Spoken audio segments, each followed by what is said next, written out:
Hi everyone, welcome. It's Lavender Sky Panther with you for a late night reading. I had a window open up to do this. Something said to go ahead and pull out the spring rabbits, the bunnies, and they're each a lantern of three of them. On the left we have pink, in the middle is yellow, on the right is blue, paired with some peony flowers. On the table we also have some candles. A large one on the left is lavender chamomile. The little one is eucalyptus and pine. And we have cassia noir, which is a type of cinnamon kind of scent. Okay. For now, as always, if you've followed any of my readings or looked at any of my earlier readings, I ask you to go ahead, absolutely, and pick a pile in this case, or pick a group. You're going to pick a lantern. That's going to be the governing message, is whatever I can intuitively come away with on the images there. And then we'll see if the cards relate or not. Sometimes they do, sometimes they don't. And so it could just be a series of isolated messages and something just kind of hits home for you. That's my hope, is that something in here at least is uplifting or brings something good to your day or to your evening or to your life. And even if it's just a little number or color or just some kind of a few words that just need to click with you and be an affirmation for something that was on your mind, that's just a wonderful thing. So here we go. But like I said, we've got the pink, the rabbit on the left. Go ahead and take a good look. And then the middle one, that's going to be number 1. Number 2 is this rabbit here. And number 3 is over here. So, and as I always say with some of my other readings, usually even though I say go ahead and select a group, here's some of the cards that are going to accompany it, I often kind of wander and cross-reference across all 3 piles. So if you can only stay for a short while and get into your group and get out, that's fine. Or if you want to stay a while and just see what pops up in the other groups too, it might be that, two out of the 3 are for you, or all 3, and that's fine. So just let your inner guidance lead you wherever you want to go with that. All right, and I might pull some bonus cards at the end as well if I'm guided to do it. All right, so here we go, pink. Group 1. So the overall message, I'm just going to take off of looking at the rabbit. In this case, to me, it kind of just jumps out literally at me as being expect the unexpected, because we don't normally, expect a rabbit to pop out of an eggshell, even if it is Easter or, springtime celebration. As we know, the egg does not normally hatch out of an egg. So this is either one heck of a very magical rabbit, or it's just kind of staged, and it's nice as a centerpiece, but it's kind of reminding to expect the unexpected. Especially also further unexpected is, why do we have a pink peach kind of light salmon color eggshell right next to a white one? What is going on? I don't get the sense that the rabbit in the background, let me see if I can get there with my finger, there is the one that came out of the pink shell. So to me, this is also inviting the imagination. What did come out of that egg, right? We don't see it in the scene, presumably. So who and what did come out of there? Also, we have daisies represented there. The old, he loves me not, he loves me, or she loves me not, depending on, what you're looking for. But since we do have the masculine and feminine on this channel watching, so whatever that means to you, right? But that's the, they're showing the white version of the daisy. Maybe it's a Gerber daisy, hard to tell. And that, also lends itself to symbolize purity, innocence. And so it's a really beautiful scene there. So I would just say overwhelmingly, it's just expect the unexpected. Also, it kind of, I'm getting a vibe off of it of don't cry over spilled milk. So when we look at that eggshell, somebody could say, oh no, something, didn't make it out of there. Or you look at it the other way, it did, so we don't quite know, if whatever popped out of there is okay. But that's also kind of like the mystery of life, right? Sometimes some things make it and some things don't, and it's all okay. There is a divine design. There's a plan behind it all. And that's all I'm going to say about that. I was going to go in a certain direction, but I'm not feeling that's the right thing to do right now. So let's move on. Let's look at the cards. I'm going to start off with the Oracle of the Hidden World card. These are really beautiful if you're not familiar with this deck. It is really, really beautiful. So this one, you've got some beautiful light. Trying to get the focus on it.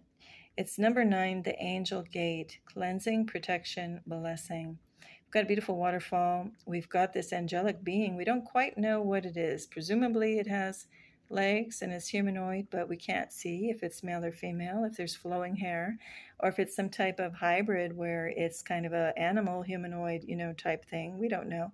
And it doesn't matter because it's just pure light and it's cleansing. The idea of the purification of the waters, lying, if you just let yourself float in salt water in the ocean or, in a river. Some people go tubing, and based in Florida, down some of the rivers, and I know they do it in other states and other parts of the world as well. Just kind of float down the river. That feeling of weightlessness, of no weight of the world on your shoulders when you do that, and that is the blessing to be out in nature. The trees in this card just speak to me as the purification of the air through their wondrous way that they convert carbon dioxide and turn it into oxygen and push that out for all of us to enjoy. We've got the beautiful rainbow or spectrum to remind us of the presence of light and moisture in the air and how it all is beautiful for us as human beings to take that in, soak that in. The light is even a little bit golden in the upper left-hand corner, so I am assuming, going with it, that's a sun, golden sun energy that we used to have with our original sun. If you've looked at my sky observation part of the channel, you'll know why I'm saying that, opposed to this glaring white LED type of light. So I'm going to go with it. That is the golden sun that we all know and love. And just feel that beautiful radiance and nurturing, kind of the way this whole card is even framed is just cradling this being, and it's just the embodiment of pure heaven and purification, right, of all things, detox of the body, and a perfect balance, the way it's centered in this card. And I'm going to just leave it at that. All right, now let's go to the next one. Usually I turn them all over. Now I think I'm just going to go one by one. This is also a beautiful deck. Pardon the glare. Okay. This, I don't remember the name of it. Hang on one second. What is this? I think it's Angel Guidance, Daily Angel Guidance, something like that. Anyway, I'll put it in the description box below.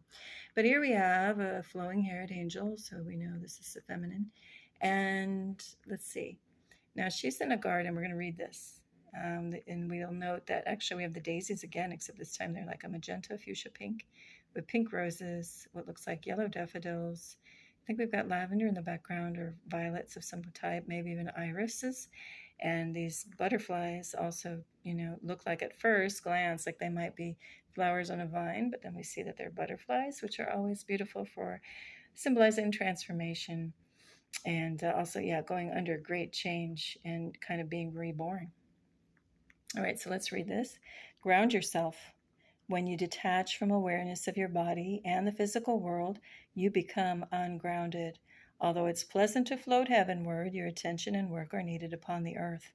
We're helping you balance the spiritual and material so that you can enjoy a fulfilling earthly life. And you know what? We can just shut down my little operation here right now for tonight, because that's one heck of a message and kind of all we need. It's really beautiful. Okay, but I won't. I'm going to keep going. So anyway, we've got, the whole garden, and of course, grounding ourselves. We've got our wings, whether we don't need physical wings on our backs. Our soul is just an incredible, expansive, limitless thing, and our spark of life within. And it really is, if you really connect in with that, that basically we might as well just have wings, because we can fly. But we don't want to stay too heavenward, like they say. It's beautiful to soak in that euphoria of the spiritual, and how letting yourself just go to a state of pure love and light and beautiful feelings and love for all the earth, all the people, everybody. Seeing yourself and everyone you come across, and knowing that they are you, you are them, and I've said that in my previous reading, and we are one. It's one heck of a beautiful thing, place to get to in the spiritual journey. But at the same time, we can't just live there, because we are in this 3D material world. We came here for a reason, and there's such a beautiful thing that happens when we do get our feet on the ground and connect in with the earth spirit, the nature spirit. And let that spirit run up through the body and spin through all those chakras, those spirit wheels within us, and then come up to the crown chakra, and then go up heavenward, and vice versa, back down through the body. Especially if you have a chance to walk along the beach, walk on a beach along the shore, and let that energy of the sun-soaked sand, so you've got earth, sun, fire, and water energies, moving up through your feet, through your spleen, through your spine, and upward to the crown chakra and out. It's a beautiful thing. But, you know, it's just a reminder to connect in wherever you feel best, whatever you have around you. If you have a grassy field or clay, water, you know, a combination, whatever feels good for you. Get out there and make sure you've got that beautiful balance of the ground and, you know, the spiritual and the heavenward. Okay. All right, let's keep going. Okay, now we have, what do we have? Reflecting pool, stillness. So we've got that beautiful violet color again, because we have it, actually I'm going to show you down here, you know, the violet and the violet matching up, right? Okay, so stillness. And we've got this young woman, fair maiden, if you want to call it. And we look down, and she is looking into a reflecting pool, but look at her reflection. It's a glorious swan. And it's number 33, which can also be a number 6. And like I say in other readings, do look up the positive aspects of numbers. Go check out Australian blog site called Joanne Sacred sorry, for the voice pop. Joanne Sacred Scribes Angel Numbers. And you can type in any digit. I think I've misnumbered it and said 1 to whatever you want, but you can put in 0 to whatever number you want, however many digits, and it will give you the positive meanings behind the numbers. And this card is just really beautiful because not only do we have the depiction of violet, you know, symbolizing the crown chakra, but we also have, as she's looking down, these sparkles seem to be reflecting, like, you know, the galaxy. Those really seem like stars to me, more than just sparkle on the surface of water. And so I invite you to look up the constellation with the swan. I forget the exact name. It's something like Signet, and I believe I got that right. But do look up just, you know, constellation with the swan. And I have a feeling there might be some deeper meanings, literally deeper than this reflecting pool, in there for you. It is noteworthy that it's a white swan, not a black swan. Again, a notion of purity, innocence, love, pure love. She's got that in her dress as well. Maybe perhaps that black band, that little sash around her waist, is kind of a representation of the grounded part, you know, to stay on earth a bit. You know, you look at the swan in the face, they've got a little bit of black there also by their beak. So anyway, see what this means to you. But it is in that stillness that we can figure it out and feel it out, rather, in the heart space. What we need to do to ground. You know, we can search for that answer. So for some people, it is the water, the energy of the water is what does the trick. For others, it's, you know, being grounded by sitting on a rock. Others, you know, like we talked about, sand or grass, or being in a field of flowers. So anyway, just you might not even have any of that opportunity and be in a place where you can't connect with any nature, but you can go within and find images and create that imagery in your own mind, like, you know, similar to meditation. You can create any scene you want for whatever you might need in the moment as you do the reflection. Okay. All right, now we'll see what your gem here of the evening is. And you've got beautiful blues and greens and this beautiful appetite. Get out of your comfort zone. Okay, so I think that's pretty clear. Getting out of your comfort zone, what does that mean to you right now? You know, are you in a bit of a rut, doing kind of the same old? Or, you know, just because you're out and about, if you're literally out and about, doesn't necessarily mean that you're out of your comfort zone. So you may want to find, you know, a class or, you know, something you normally wouldn't try. You might want to look a little bit around online and see what calendar of events are coming up in your area.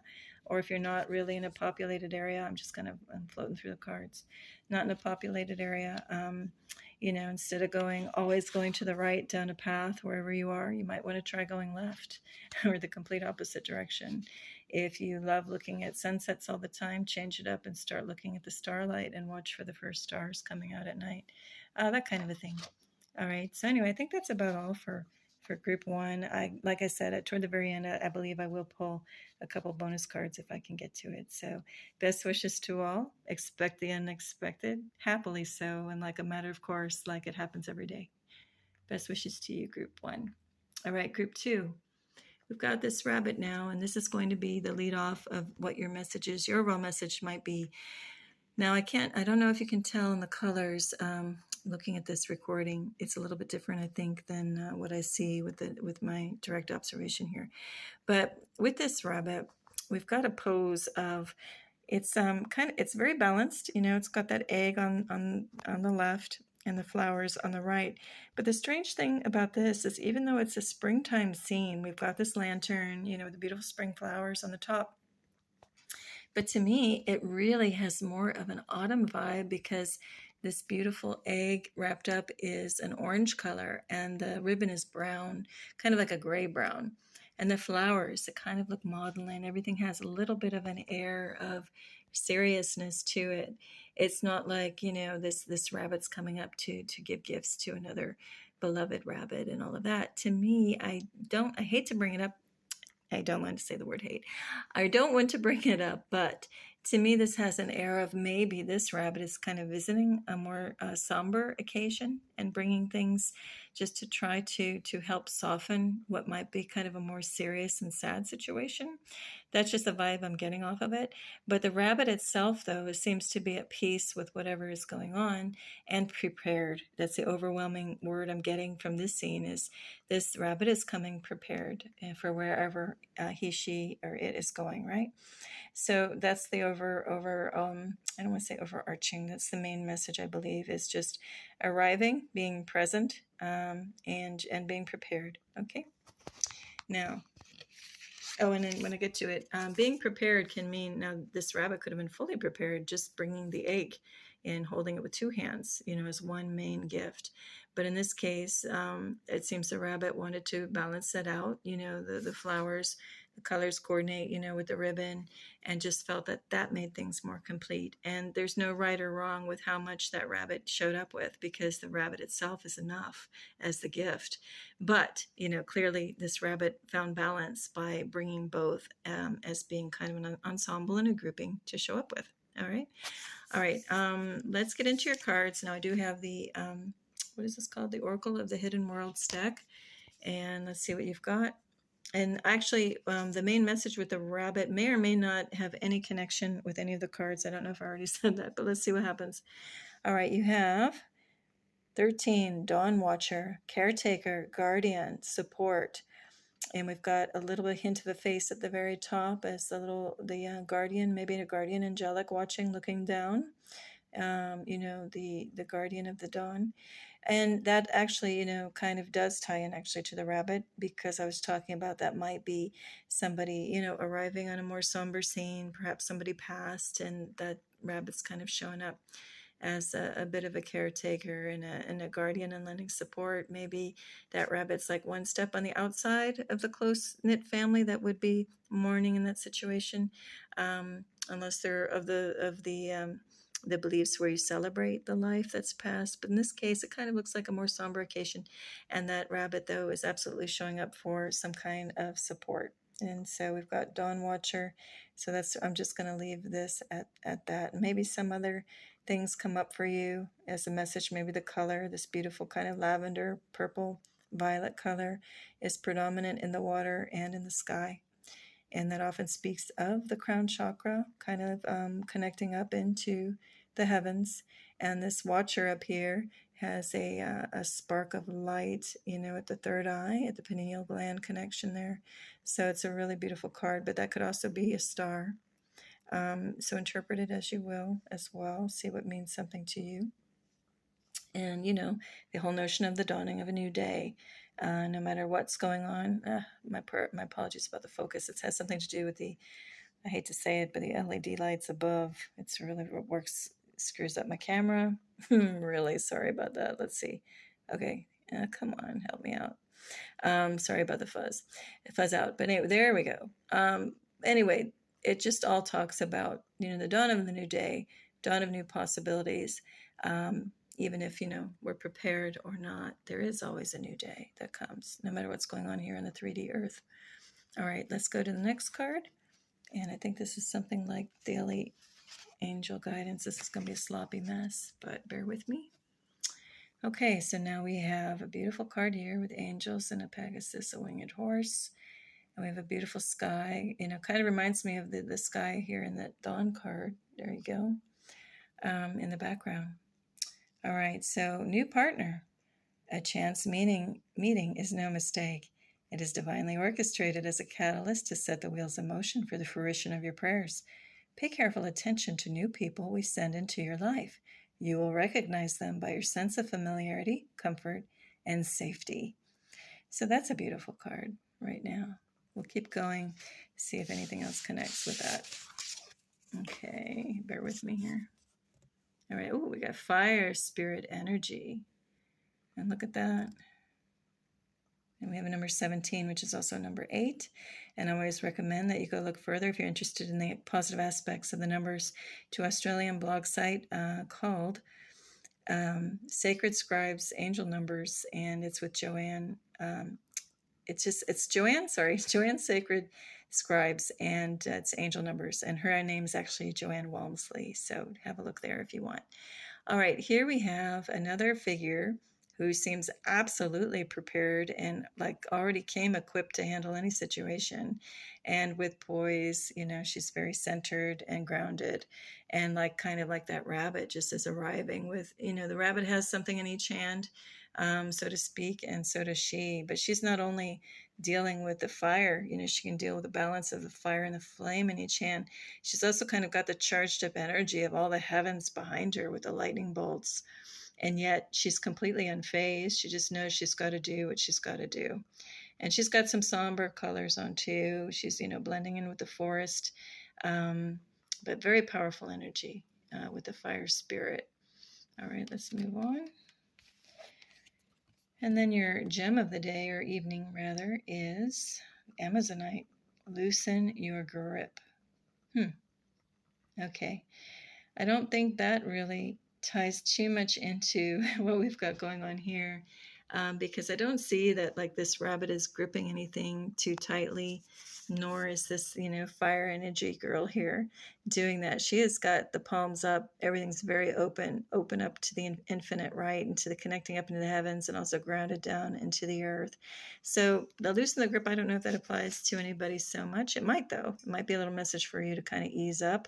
You know, don't kind of grasp things too tightly. Be like this rabbit and just kind of hold it nicely and gently, right? It's not clenching. Its little front paw here is even just kind of loosely, just very casually, you know, resting on that delicate egg, right?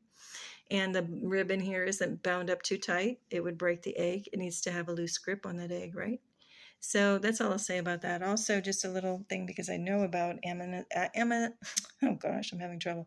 Amazonite a little bit from the healing properties. Do look up any gems that I show you. Look up the healing properties on your own time. But I do know about Amazonite. It's supposed to be good if you have any dental issues. You might want to get a piece. I like the raw version. You know, some people have the tumbled, polished versions as well. Whatever you connect with, get a specific piece that feels good for you and resonates and jives with your frequency that you have. And you might want to put it by your pillow, you know, sleep with it on a night table next to you, somewhere near proximity to your head. If you are having teeth, you know, issues or gum issues, anything to do with the jaw, from what I'm told, that works well for that, the frequencies that are inherent within Amazonite. However, as I said in a previous reading, that really applies to any gemstone. It might not be like by the textbook. That's what they say about Amazonite. However, you might pick up a totally different stone and just click with it and go, this is what I know is going to work to help ease any tooth discomfort, for example, or, you know, help heal this or that. Always go by your feeling more than what the textbook or others say, you know, this works well with this and that. Okay. All right, well, I think that's all I'm going to say for now. I didn't really get any more of a tie-in on things, but hopefully something clicked in there for you, and I wish you tremendous best wishes with whatever's going on in your life. And now we're going to move on to number 3. Okay, group number 3, you've got this beautiful rabbit. We will get to some supporting cards here, but I'm going to go, first of all, just kind of intuit off of this rabbit what might be the overall message for your group. And right away, there's some beautiful colors in here. You know, you've got the blue peony, and you've also got this rabbit who's holding this gorgeous olive drab, kind of olive colored earth-toned egg, and some kind of dark violet flowers in there. And the sash, you know, matches the flowers, and it's got kind of a violet plum and teal motif going on in their color waves. So that might mean something to you. Now, the overall message I get here is that not only is this rabbit kind of on a mission, it kind of seems like a routine thing for it, he, she, or it. the rabbit seems kind of like unfazed by what it's doing. It's just kind of like, okay, this is what I do. I bring these beautiful things. Um, but the main message that jumps out to me on this is I'll just say he for now for convenience, but he's got the ribbon around his neck. So he's not just carrying this load, just with the paws. Oh no, he's doing the old, want to make sure nothing happens here, doing the belt and suspenders approach, where I'm holding it, yes, but I'm going to have that safety net, that safety ribbon around my neck because I don't want anything to happen. This thing needs to get to where it's supposed to go. So that's just the overall message I get. Maybe you're being extra cautious with a situation, but it's merited. Maybe you've got something delicate that you're dealing with, and you just really want to make sure it's done right. In our previous pile, we just had a card come up for the gemstone. You're going to get one too that says loosen your grip. This rabbit doesn't want to loosen the grip too much because, there's kind of too much at stake. But there are times to really hold on and have the belt and suspenders, and then there's times to just trust more and do what you can do and not worry about the rest. So that's all I'm kind of getting off of that for right now. Now let's look at your cards. We're going to start off with the Oracle of the Hidden Worlds. And you've got a beautiful card, lots of violets going on in here. Number 6, the Light Priestess, Galactic Wisdom, Cosmic Ritual. Okay. We've got some ruins off to the left and right, maybe hearkening back to Atlantis or Lemuria. All right, so one more time, Galactic Wisdom, Cosmic Ritual. And also I want to bring your attention to the number itself, number 6. There's a great blog site. I've mentioned it in the past. I probably will mention it every time. But do a little internet search, if you will, and look up an Australian blog site called Joanne Sacred Scribes Angel Numbers.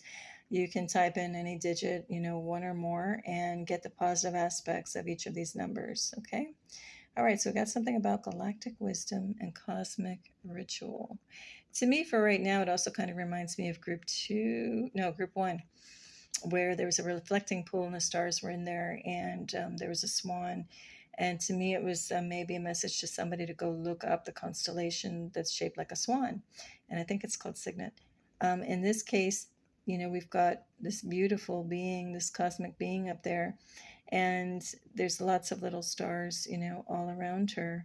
So and there's the brightest one at her headpiece. So for me, this might just be a message to go ahead, if you're not doing it already, and look up at the stars, even if it's a cloudy day. Don't give up. Ritual part of it is maybe go out each night that you can, and until you find a star that speaks to you, or a certain constellation, and then go ahead and dig deeper and look it up and see if there are any special meanings in it for you of why you were drawn to that particular thing. All right, now let's keep going. I think this is something like daily angel guidance. I'll put the description of these, what these decks are, in the description box below.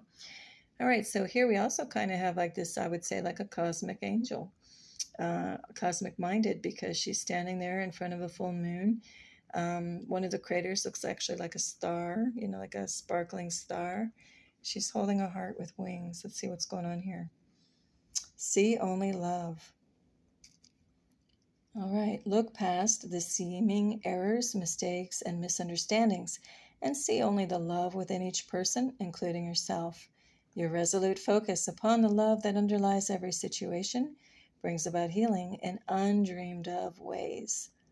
Well, that's a beautiful and powerful message. And like I think I said in group 1, I can just shut down my little reading operation here right now. That's like one of those messages that you can't really do better than that. That really is such a powerful message and so true. So just see the love within each person, including yourself. And when you do that, and the more you practice that, the more you just see more and more beautiful situations around you. It is very true. So if you're only looking at the worst in somebody else, then that person, I've said it in another reading, is kind of condemned to only be that, because you are crafting your reality, the more thoughts and the more energy you put behind it. And so instead of doing that, looking at each person, just seeing only the love within them, or only the positive things within them, and their positive traits and qualities, even if they're not directed at you, but they directed at others, they do possess the aptitude, the capability of it. That really does start to slightly change your situation and helps them rise to the highest version of themselves. Okay, and yeah, in ways you can't even believe would happen. Guess I'll tell a little story about a bully um, in a school, and it was with a family member, and my family member was getting bullied a lot, and instead of saying, oh, that other kid, what an obnoxious little jerk, think the kid was hitting my family member. I said, well, you know what? Instead of let's keep calling that kid a little jerk and that, why don't we just take a moment to close our eyes and just imagine this kid, and perhaps the kid is having a very tough time in his life. I hope he's not getting abused, but who knows? Maybe he's getting abused with words or worse at home, and he's lashing out. Doesn't justify his actions toward hitting the other family member of mine, but maybe that's where he's coming from. So let's just take a moment and kind of pray for that kid and envision him with our beautiful imagination and our envisioning capability. Let's imagine him at peace, laughing and happy, and not a care in the world, and doing really well and thriving. And we did that. And I really asked my family member to sit down with me, and the parent too, and let's just really connect on that and do that. Really see that kid happy and laughing and at peace. And I'm not kidding, the very next day, that kid was so kind to my family member. It didn't hit him not one more day, and was only extra nice and kind. So we have so much power with our imagination and our envisioning capability and how we view things. So let's use it for love and not the opposite. Okay, now let's go with one more card. Actually, two more. This one in your gem stone. So, Starry Night, acceptance. And so we've got this scene, number 41, which is a 5, which means change, can mean change or transformation. Okay, acceptance. Interesting. Yeah, that face kind of definitely looks like it's looking up and just kind of accepting a situation. But as we tie this in, maybe perhaps this ties into, we have Starry Night, and we also have the Light Priestess with the Starry Night, presumably here as well, with, again, that emphasis on maybe the third eye, and our other card talking about using our, envisioning capabilities and imagination and dreaming up a new scenario. We could apply this here too. I'm not sure why they paired acceptance with a starry night, because to me, the starry night implies more like of the wishing on the star, and knowing that, the extraordinary is just a wish away. So I don't know that I would necessarily say acceptance, other than maybe this individual is just kind of accepting things as they are, like just as there's a night, there's a daytime, and there's just certain things that work certain ways in the 3D earth. But this person even has a shooting star, it looks like, going on behind him. It's kind of like he's missing the magic and the possibilities of all that lies up in the cosmos, and just kind of accepting the 3D reality. So maybe this is a little lesson in here of, what are you doing? Are you accepting things just as they are? Or are you looking beyond into the infinite and into the unknown, knowing, though, in the inner knowing, that you don't have to just accept the situation. Things will get better. Things do change. With our number 41 is number 5 for change. You don't need to be just accepting. Now, that's a choice, absolutely, choice on the table. But, even the look is looking far beyond. So why not embrace, embrace that infinite unknown, and adopt that as your knowing, that you don't just have to accept what you see with the physical eyes, right? All right, let's get moving and show your gemstone. And you got a beautiful purple one, and you have amethyst. Trust your intuition. Absolutely. That might be a big key message for somebody right now. Always trust your intuition. And I want to say, I think it's important to say, you can never get it wrong, whatever we're doing here on this planet.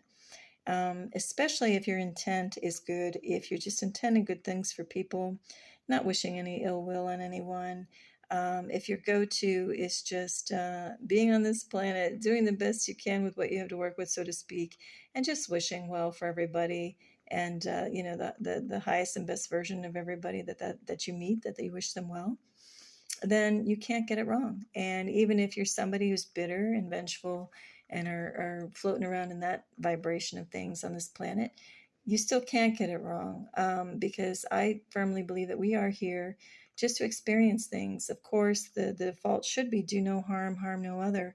But there'll be times that people are maybe hooked on a certain substance and they're not even acting themselves and do things that they never would have normally done if they were in a normal state. I believe that every aspect of what any of us do here, it's okay. It's how it's meant to be. And we learn things through the tragedy. We learn things through the euphoria. It's all a part of this life, and it is okay. But above all, when we can trust our intuition, keep our temple pure, so to speak, stay in that kind of cosmic mindset that we are connected to something so bigger.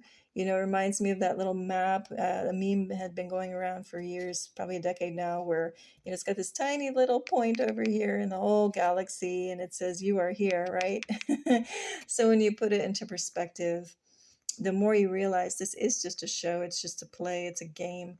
The only thing that really is real, though, is the intuition and connecting into your higher self, right? All right, so that's about it for today for all the groups. However, I think I will just pull a couple cards just for fun. And I think I'll go ahead and take the Romance Angels just for fun, because that seems to be a popular item, And let's see what we got. So I'll go 1 through 3. So group 1, you have Deception. And here we go. See if this thing focuses. Ooh, that's a pretty wild card. We've got masks. We've got painted faces. Ooh, pretty wild looking card. Someone is wearing a false self mask in this relationship. What I'm going to say about this is, wow, on the surface on this card, it's pretty obvious. They actually both have a mask on. So which one is deceiving? Is one just kind of cosmetic and a role somebody's playing? Or is one a deliberate, darker energy deception, motive behind it? And we've got, kind of a Cupid being behind one and this other kind of figure behind the other. So it's a little creepy, the vibe on here. Oh, this is, sorry, a different person kind of behind this one. So it's a little hard to tell, who is the deceiver here? Are they lying to themselves about this being a good relationship? Or is somebody deliberately showing up and deceiving the other? And I'm just going to say again, it goes back to pile number 3 that I just looked at. We talked about, what did I want to say? Keying into your intuition, trust your intuition was the message.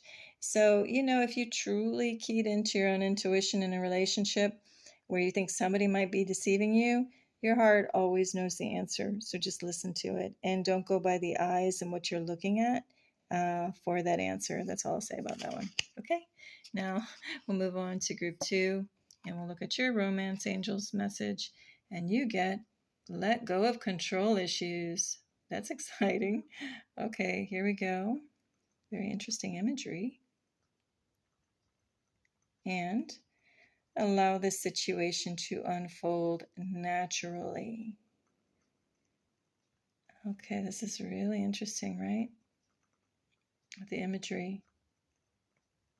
So it's interesting to see what might be going on in this scene, right? It seems like the guy on the left, he's got something written down, maybe everything is so prescribed, I think I want to say, so too much detail, right? And not free flowing. Like she's got the jug, which is presumably water or wine, representing something kind of more free flowing. She kind of is like, protecting this child away perhaps from something that is too controlling, because that limits the soul, that stops the spirit from free flying and expanding. And that's not what we're here for, to be kind of controlled and put in a cage, right? And it looks like all of these guardian angels, this guy needs some serious support to let it go and maybe not be too controlling. That's one way to read it, right? Now, we could also look at it another way.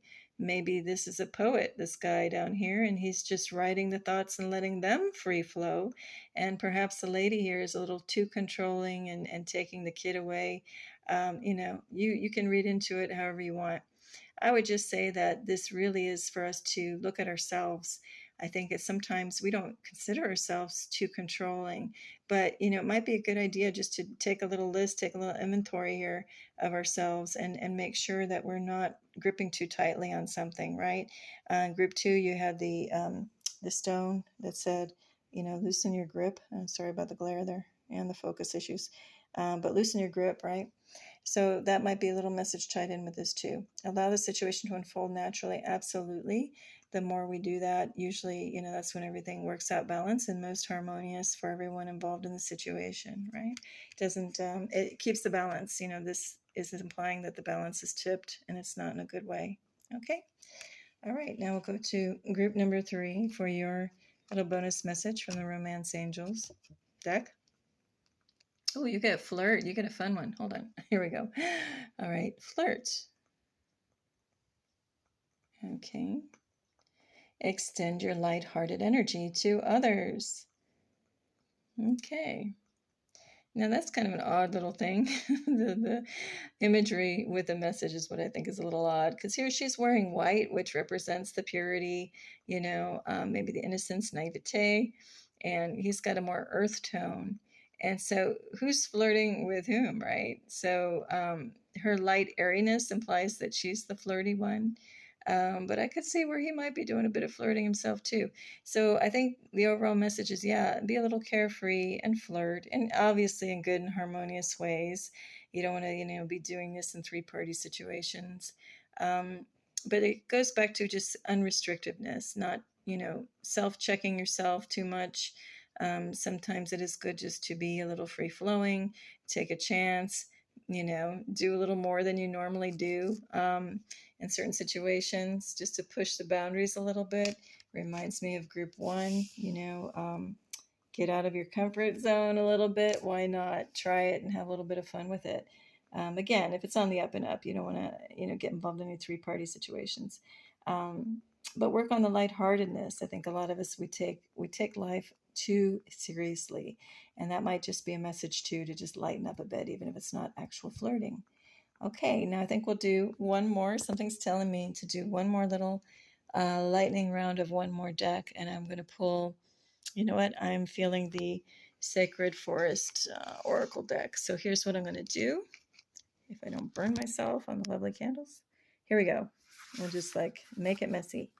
I'm going to pick out one here for group 1. And hopefully it's face up. I'll zoom in on it in a second. This is going to be for number 2. And this one is going to be for number 3. Okay. So what do we have? Group 1, you've got your bonus card is Spirit Guardian of Spring. Activation. You got beautiful stars and sparkles. This glorious tree kind of evokes the idea of the maypole. We're in April, but we're coming up on May. Beautiful ribbons of different colors and these beautiful wisps. They do look like little enchanted forest wisps. Look at this abundance of stars and the swan. And look at that. Remember I talked about the black on the swan? That relates actually to your earlier card, if I can pull it out of here. Here we go. Remember that? So it is like she is the swan, right? She's got that black sash. So that ties in with your swan and spring. So activation, absolutely. Let this season activate you in beautiful ways. Bring out that lightheartedness that we just talked about in number 3's bonus Romance Angel cards. And let all the world be at your disposal and be grounded in the earth and in the water and in the air. It's just beautiful. And we've got like a tree of life vibe going on there as well. So let that mean something meaningful to you.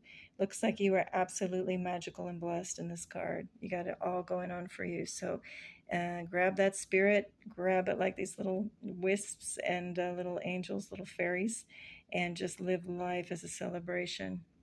It's all there for you to celebrate. And it's a number 36, which can be a number 9. All right, number 2, your bonus card is the Phoenix Transmutation. I think we had this in an earlier reading. But look at this. Number 29, which is 11 or 2. Look at that fire. Again, fire can be about purification. It's not necessarily about destruction, it's purifying. And this phoenix is not rising up out of the ashes. If you think about it, this one is actually forged by fire, flying from fire, which is absolutely powerful.